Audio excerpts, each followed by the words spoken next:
The Biden administration is sending $3.75 billion worth of military weapons, including Bradley fighting vehicles, and other aid to Ukraine and its neighbors impacted by Russia's invasion. Chairman of the Senate Armed Services Committee Jack Reed, Democrat Rhode Island, who recently met with Ukrainian President Zelensky, joins Andrea Mitchell to discuss. Responding to House Republicans' agenda to cut the defense budget, in particular to Ukraine, Reed says that would be extremely short-sighted. He explains, "The Ukrainians are fighting our fight, because if they fail, if the Russians succeed, they won't stop at Ukraine, and they will endanger NATO allies, which could pull us into a conflict, the direct conflict with Russia. That would be a disaster." On the night of 8 to 9 January, a Russian ammunition storage point was destroyed in occupied Melitopol, Zaporizhia Oblast. The detonation lasted for at least 5 hours. This weekend, on Sunday night, an ammunition depot was destroyed, which was located in the city center, on the territory of one of the industrial enterprises. These are the state enterprise, Hydromash, and the Melitopol compressor enterprise that lie close to each other, almost across the fence. On Sunday night, there was a strike. The detonation lasted for at least 5 hours, from 1 to 6 o'clock, and then, at 1300 hours their ammunition depot was destroyed again. At the same time, Fedorov noted that after each such explosion, the invaders, in response, increased the level of terror acts against the locals in Melitopol. In particular, since January 9, they have banned movement between cities that are under occupation. They have only provided drivers of commercial vehicles with special passes. Early on January 8, Fedorov reported that explosions were heard at night at the Hydromash plant occupied by the Russians. The details of the incident were unknown at the time. The armed forces of Ukraine are moving forward on the Svatov and Kreminna fronts. They are gradually liberating the territory towards the city of Kreminna. Haidai states that the occupiers are constantly transferring new reserves there, on Svatov and Kreminna fronts, edition. Also, Haidai reports that 2 civilians have been killed and 2 have been wounded as a result of a Russian attack on one of the liberated settlements in Luhansk Oblast on Monday, January 9. The head of Luhansk Oblast military administration said that the Russians are constantly attacking and shelling the settlement of Bilohorivka, but the Ukrainian troops have improved their position there and are holding fast. According to Haidai, the occupiers did not leave a single building standing in the settlement of Novoselivsk. Russia and Belarus are escalating the tensions on the border with Ukraine, but Ukrainian border guards have not recorded any provocations near the state border recently. They are constantly escalating the situation with reports about the buildup of the so-called regional grouping of troops of the Union State, so we are forced to keep the necessary number of forces and resources in this direction to fight back in the event of an attempt to re-invade the territory of Ukraine. According to the Speaker of the State Border Guard Service of Ukraine, Russia and Belarus constantly keep the defense forces of Ukraine on their toes in this particular direction, specifically, by holding their joint exercises. At the same time, the defenders of Ukraine are strengthening their positions on this front and strengthening the border and border area. Demchenko once again expressed regret that Belarus continues to support the aggressor state. Nikoliuk noted the situation on Ukraine's northern border remains under control, and the AFU is ready to repel a potential second attempted Russian push towards Chernihiv and Kiev. But just as we defended Chernihiv before, we will defend it again. In simple terms, we won't even let the enemy reach Chernihiv. US-based Institute for the Study of War, ASW, reported on December 23 that Moscow has been setting conditions for a renewed invasion of northern Ukraine, possibly aimed at Kiev, since at least October 2022. However, there remains no evidence that Moscow is actively preparing a strike force in Belarus. According to the State Border Service of Ukraine, there are currently around 10,000 Russian troops deployed in Belarus. On December 27, 2022, State Border Service spokesman Andriy Demchenko said that no enemy strike groups were being formed on the territory of Belarus. In his nightly video address on Sunday, President Volodymyr Zelensky denounced what he called Russia's failure to observe a ceasefire it had declared for Russian Orthodox Christmas. Ukraine never agreed to the ceasefire, calling it a Russian excuse to reinforce troops. Both sides accused the other of continuing hostilities throughout the period. As Moscow's invasion of Ukraine grinds towards the one-year mark, Russia's military is under pressure at home to deliver battlefield successes. On Sunday, it said a missile strike on Kramatorsk had killed 600 Ukrainian soldiers. But a Reuters reporter found no visible signs of casualties at the scene of the attack, billed by Moscow as revenge for a New Year's attack that killed scores of Russian soldiers. Officials at a vocational school in an eastern Ukraine city dismissed claims by Russia that hundreds of Ukrainian troops were killed in a missile strike there, saying Monday that a rocket merely blew out windows and damaged classrooms. Russia specifically named the vocational school in Kramatorsk as the target of an attack in the almost 11-month war. The Russian Defense Ministry said its missiles hit two temporary bases housing 1,300 Ukrainian troops in the city, killing 600 of them, late Saturday. Associated Press reporters visiting the scene in sunny weather Monday saw a four-story concrete building with most of its windows blown out.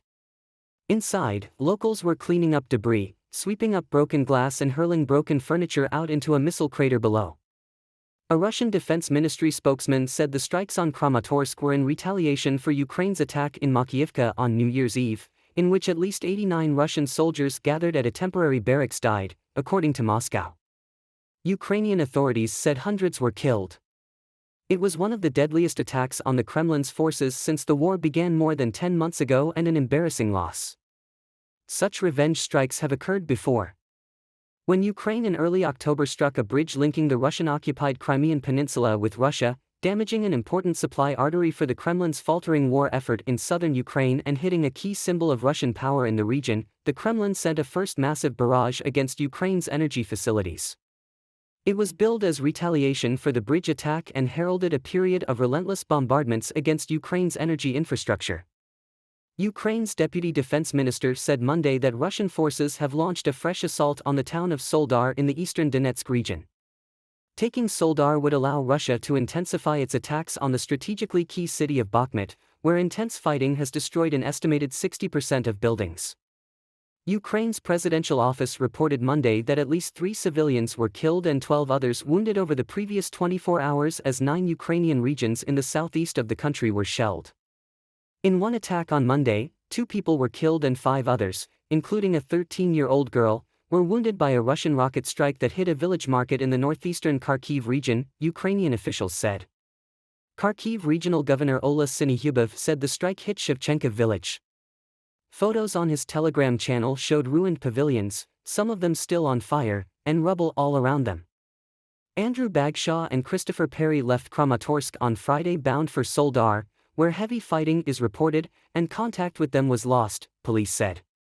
Soledar is a town of 11,000 people, located about 13 kilometers northeast from Bakhmut. Moscow's forces have committed substantial resources to attempting to seize it in the past several months. Persistent artillery shelling has left Soledar largely deserted. Artemsil, the largest salt factory in Europe, is located in the town, and has been shut down back in April 2022. Cherevati noted that 281 attacks on Ukrainian positions and infrastructure were registered on the Bakhmut axis over the past day, resulting in 43 combat engagements. Russian forces are estimated to have lost 107 troops killed during the fighting, with another 123 being wounded. According to the spokesperson, the enemy has concentrated its most capable units in the area, such as members of the Wagner mercenary company, specifically those who were recruited as special forces for missions in Syria, Libya, and other conflict zones. On January 8, Deputy Defense Minister Hanna Maliar said that the situation is very difficult in Soledar, but in some areas of the Eastern Front Ukrainian forces are gradually advancing.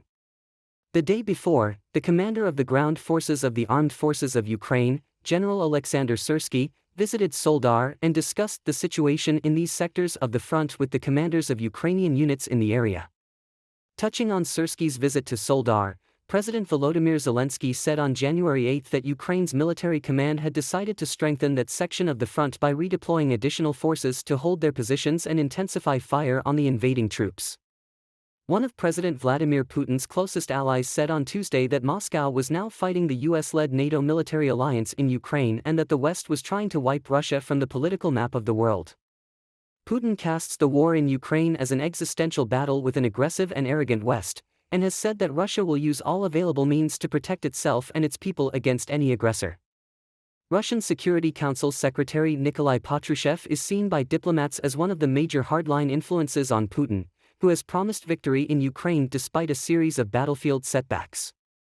The United States has denied Russian claims that it wants to destroy Russia, the world's biggest producer of natural resources, while President Joe Biden has cautioned that a conflict between Russia and NATO could trigger World War III. Asked about Patrushev's remarks, Kremlin spokesman Dmitry Peskov said NATO and the United States were part of the Ukraine conflict. The United States and its allies have condemned Russia's invasion of Ukraine as an imperial land grab, while Ukraine has vowed to fight until the last Russian soldier is ejected from its territory. As a former Soviet spy who has known Putin since the 1970s, Patrushev's views give an insight into thinking at the very highest levels of the Kremlin. He rebuffed CIA Director William Burns' warnings in 2021 against an invasion of Ukraine. In a Soviet-style analysis of the West, Patrushev cast Western political elites as corrupt and controlled by transnational corporations and business clans which planned and executed color revolutions across the world. The US would risk enabling the spread of extremism in Europe if it stopped providing support to Ukraine in its war with Russia, Maine's independent senator said Monday in the wake of meeting with Ukrainian President Volodymyr Zelensky. Senators Angus King of Maine and Jack Reed of Rhode Island, who sit on the U.S. Senate Committee on Armed Services, traveled to Kiev last week to meet with Zelensky. King said he came back more certain that U.S. aid to Ukraine is vital. Ukraine is slated to receive $44.9 billion in U.S. aid as part of the recent government spending bill. The U.S. should continue supporting Ukraine until Russian President Vladimir Putin is out of power, King said. He characterized Putin as a dictator. Failure to continue supporting Ukraine would be akin to Western nations' failure to combat the rise of Germany in the 1930s, King said.